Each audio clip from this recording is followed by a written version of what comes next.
The rig is very fast to use.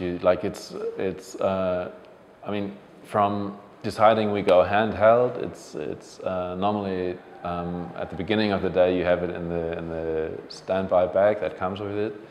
It's folded up, but to unfold it is a matter of seconds. And what I tend to do is that we have a little lighting stand where that always is with my handheld kit. And if I decide, okay, this is a shot where I want the rig, we just take the Easyrig off that stand and I put it on. And you put it on as if you would put on a backpack. So it's a matter of seconds. And also to click the camera in doesn't take any time at all.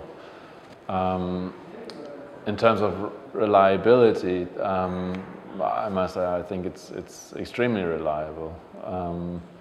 We did bits with it on Mission Impossible in this sandstorm sequence in Dubai under extremely dusty situations, and it just stayed fine. It traveled all over the world, and on Ironclad we shot a lot in the rain, like for weeks and weeks and weeks in the rain. So I put a plastic bag over the rig, actually, like over the backpack, and then put that on so it would stay somewhat dry. But the whole mechanical side of it just works perfectly after all that. I first met the Easyrig, or actually it first crossed my mind to use it on a film called Ironclad.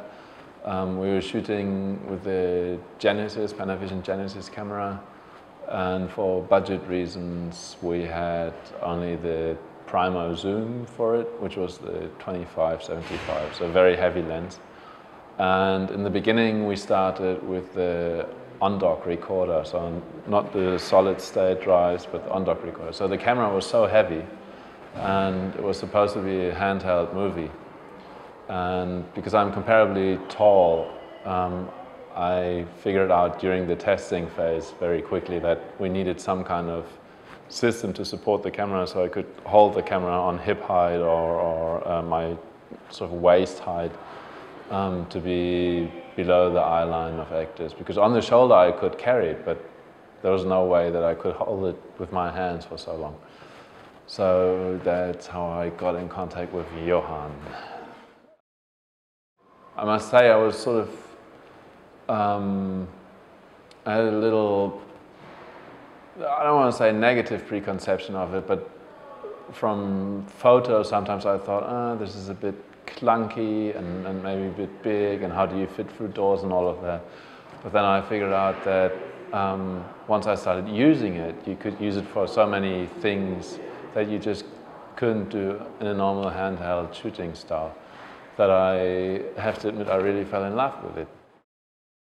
I found it extremely useful for doing any shots where the camera starts high and maybe one of the actors falls on the ground during a fight, or they get into lower positions.